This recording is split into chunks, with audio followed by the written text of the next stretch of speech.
guys, it's Dave in real life and welcome to this daily roundup video. And in today's video, which was a planned video for last week, decided that we're going to get it this week instead, is my Undertaker tribute video. Basically what this video is about is how he affected my path in watching wrestling. And yeah, what were my favourite matches, what were my favourite feuds, and just all good stuff about Mark Callaway, the Undertaker. So yeah, we're going to take a deep dive in to what I thought about the Undertaker and his reign in professional wrestling. Where to start? It's basically my adventure in wrestling. Became pretty much a wrestling fan at a really early age, round about the late 80s, early 90s. I certainly remember watching WWF at the time at my friend's house and seeing their wrestlers. Yeah, I think this was around about 1990. Obviously, here in the UK we had Sky TV, but that wasn't the only satellite company at the time. There was a little company called BSB, which offered lesser channels, but better quality sound, better quality picture. The dish was only a small one compared to the massive Astra dish that you used to have with the Sky TV. Obviously, this is probably lost on my American friends, but honestly, around about this time in the UK, the dishes that we had for Sky were absolutely enormous. Oh yeah, you could pick up foreign channels for sure on that that dish, which obviously now we've got the smaller dishes, which is now roughly based on the BSB. What happened was the Sky had WWF TV, had WWF programming, so my friends was watching that who had Sky. Unfortunately for me, my dad went for the cheaper option, went for the BSB box, and we found a wrestling show on there, which was the NWA. At the time, I didn't know anything about pro wrestling, didn't know what the NWA was. Thought it was this like cheesy version of WWF. Yeah, don't shoot me, don't get me. Like I said, we was from the UK. Our knowledge of professional wrestling over here was very limited. I mean, I had been watching World of Sport prior to WWF product. So yeah, we're watching this, saw this character coming down with a waistcoat in just black trunks. Had a manager, obviously. This was Paul Heyman, but then back then known as Paulie Dangerously, is Mean Mark Callaway.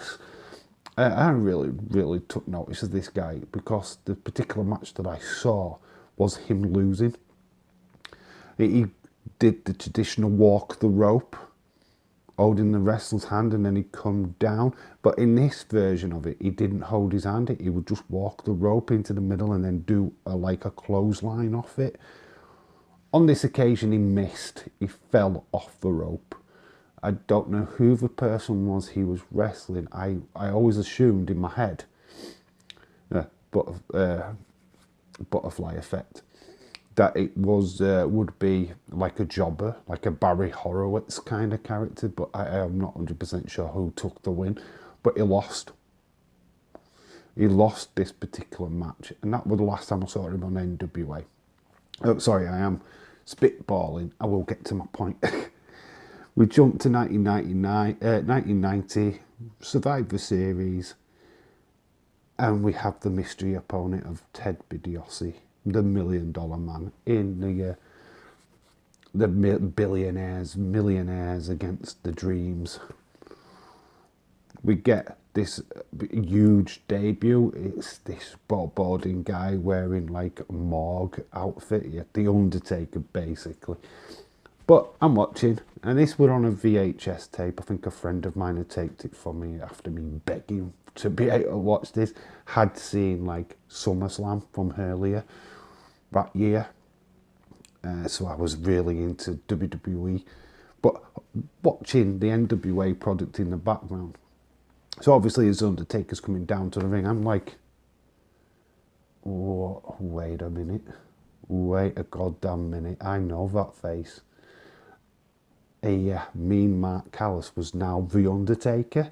No surprise to us now, but as a kid, that was huge. I didn't really know what the barriers were in professional wrestling, how a guy would go from like a redneck kind of character to an Undertaker character.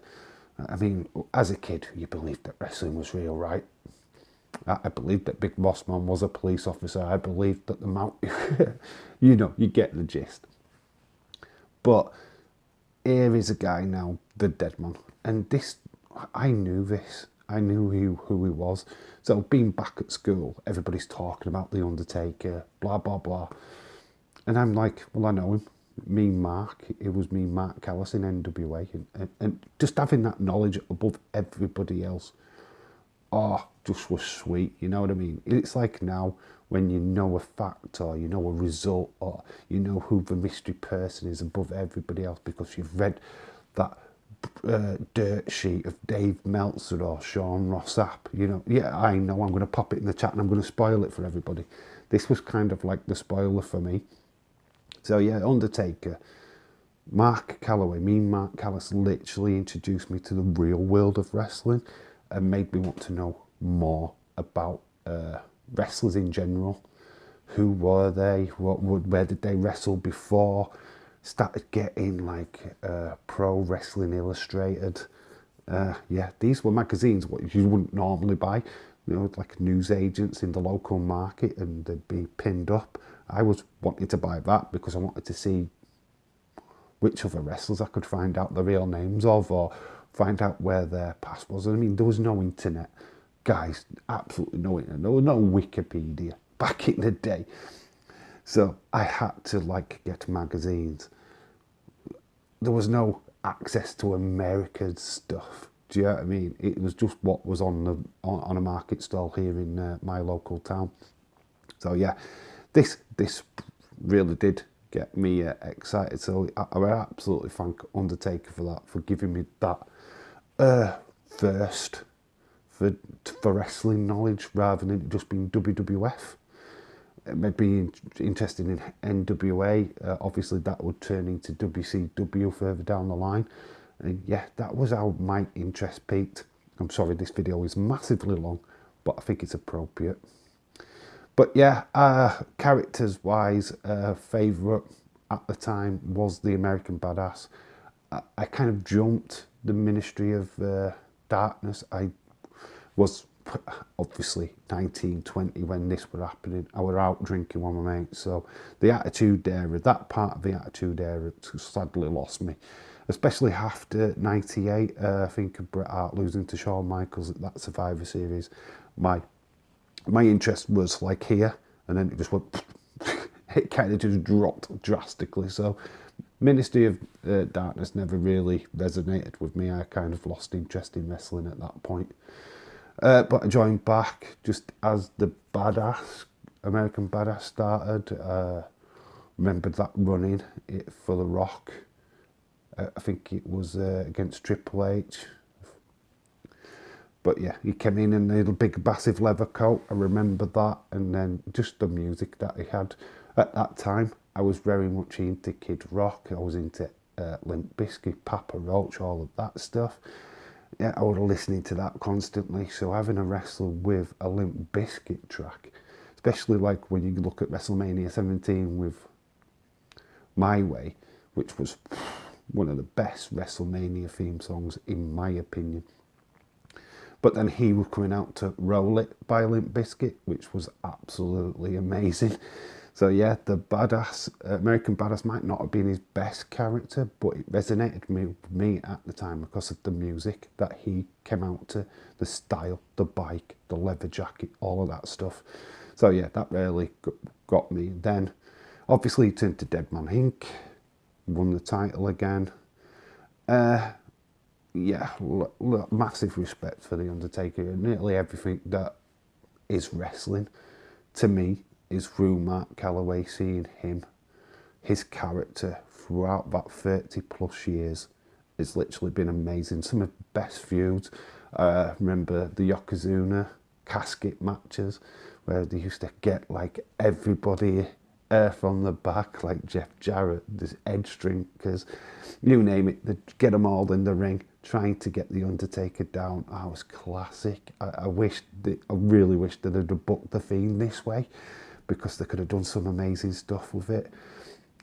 Just that, what was amazing as well, that even though he lost the casket match, the graphics of him in the coffin, and then shooting off into the sky, and then we've got all that, where is he, who is this mysterious Undertaker that Ted DiBiase has got, that all came off the back of that, so that was just a great time of storytelling wrestling, comic book wrestling, as I like to call it. But yeah, obviously we're getting to the Attitude Era. We've got Kane.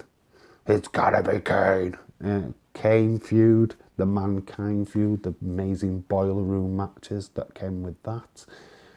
Yeah, Undertaker's just been in some amazing matches, some of the best WrestleMania matches as well. Shawn Michaels being on top of that WrestleMania list. Like I said, this video is heavily based on Undertaker, Mark Callaway, and so it should be, which deserves his place in the Hall of Fame. That's 100% sure. Like I say, I can't remember a time in pro wrestling where Mark Callaway hasn't been involved. So, that being said, make sure you have your comments in your say in the comment section below. Let me know what your favourite Undertaker matches, what your favourite Undertaker moments were. I don't know. What did you feel about him being in the Hall of Fame? Yeah, I think it's absolutely class. It's a shame that his career has gone, because I think I would still love to watch him wrestle.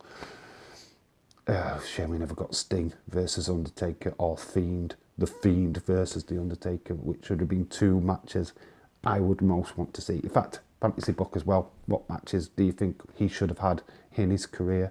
What he didn't have? What feud would have been the pinnacle of your Undertaker fed? Yeah, I'm rambling on, but this has been my little tribute and why I really truly believe that the Undertaker, Mark Callaway, deserved to be in the Hall of Fame. Thank you so much for watching. I've been David in Real Life. You've been awesome. And remember to always keep it real. Until the next time, rest in peace. Bye for now.